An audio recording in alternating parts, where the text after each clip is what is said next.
আরে 10-20 হাজার টাকা তো ঠিক আছে, তারপরে 50,000 টাকা শপিং কে করে গো? 50 না 55। মানে 50,000 টাকার আশেপাশে করেছো না?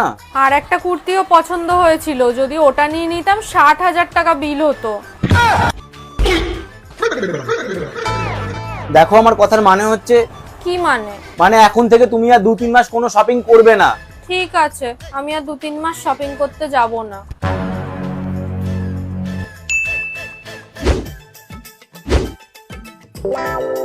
এই ওটা কি? শাড়ি। তুমি যে বললে এখন থেকে আর 2-3 মাস শপিং করবে না। আরে আমি শপিং করতে কোথায় গেছিলাম? আমি তো শাড়িটা অনলাইনে অর্ডার করেছিলাম আর ওটাই আনতে গেছিলাম।